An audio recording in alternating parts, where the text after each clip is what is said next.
Here's a controversial point of view. You can do hip thrusts or any other exercise every day and not become overly fatigued. In fact, you can even get solid results. Watch me explain why, what results you can expect, and how to maximize progress. First off, if you're using light weights or just resistance bands, bodyweight hip thrusts put minimal strain on your muscles and joints. That's because hip thrusts mainly target the glutes, which are one of the largest muscle groups in the body. Larger muscle groups can handle more frequent training, especially with lower intensity. Another reason this routine is safe is that you don't have to do all 100 reps in one go if you're a beginner. You can break them up throughout the day, doing 10 to 20 reps every time you take a break from work, for example. This tactic reduces the risk of overuse injuries and fatigue, and even better, it gives your muscles time to recover between sets. Or you can start with fewer total reps altogether. But I didn't make this video to explain why doing hip thrusts every day is safe. I want to explain why it's smart. Let me break it down. First, you get stronger glutes and a powerful posterior chain. Hip thrusts target the glutes directly, and doing them consistently can build muscle. That's because of something called progressive endurance. The repeated activation of your glutes every day leads to improved muscle endurance and strength over time. And since your hamstrings and lower back are part of the posterior chain, they also benefit. In fact, more recent studies show there's not a lot of difference between training in smaller volumes every day and bigger volumes 2 or 3 times a week. And if that didn't convince you, let me recommend Brett Contreras. You might know this YouTuber as the Glute Guy. He specializes in biomechanics, sports science, and sports nutrition. And he also had this 100 hip thrust challenge in his Reddit group called Strong Curves.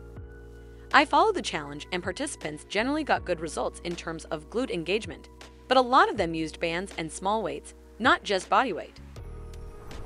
Then there's pelvic floor health. This one doesn't get talked about enough, but it's really important.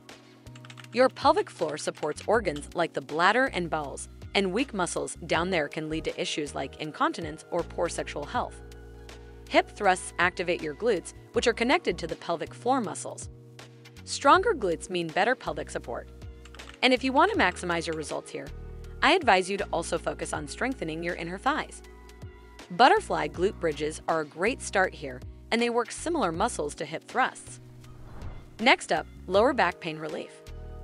Weak glutes are one of the biggest reasons people suffer from lower back pain. That's because when your glutes don't fire properly, your lower back has to pick up the slack. Doing 100 hip thrusts every day strengthens those glutes, taking that extra workload off your lower back and improving spinal alignment. Another advantage is better athletic performance. If you run, jump, or lift, your power comes from your hips. Hip thrusts are one of the best exercises for glute, hamstring, and calf activation.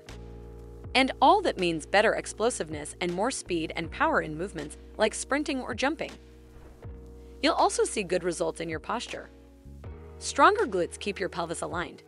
When your glutes are weak, your pelvis tilts forward, causing your lower back to arch excessively. Strengthening the glutes through daily activation helps keep everything in line, which is why you'll start standing taller and sitting with better alignment. Now let's talk about mobility. Hip thrusts open up your hip flexors, which are notoriously tight for most people, especially if you sit all day. Looser hips mean better movement patterns overall. Every time you thrust, you're training your hips to extend fully, which improves flexibility and mobility. This translates to better performance in everything from squats to lunges, but even your daily life. Hip thrusts are very functional and help you with a variety of movement patterns like walking, sitting, climbing stairs, and so forth. So, here's how I advise you to do these 100 hip thrusts every day for maximum effect. First, don't try to knock out all 100 reps in one go, especially if you're a beginner. Doing smaller sets of 10 to 20 reps throughout the day is less tiring and allows you to activate your glutes consistently throughout the day. Second, focus on your form. Make sure each rep counts. Squeeze your glutes at the top, keep your core engaged, and avoid overextending your lower back. Quality beats quantity here. The better your form, the more muscle activation you get, and that means better results. Third, gradually increase the intensity if you feel ready. Once your body adapts to the 100 reps, you can add a little challenge. Use a resistance band around your knees, do more reps in one set, or slow down the tempo of each rep. But remember, don't rush to add too much weight and resistance too soon. The goal is consistency, not overload. Finally, be consistent but listen to your body. If your glutes are feeling particularly sore one day, don't hesitate to reduce the volume. Recovery is just as important as effort when it comes to seeing long-term results. That's it for me. If you liked what I had to say and maybe even learned something new, be sure to hit those like and subscribe buttons and ring that notification bell. It really helps small creators like me continue to bring you quality, science-backed content, so thank you in advance for your support. Now, I want to hear from you. Are you up for the challenge of 100 hip thrusts every day? Have you tried it before, or do you have your own glute-building hacks? Share your experiences, what's worked for you, and what hasn't. Let's talk results and strategies. I'll see you in the comments below.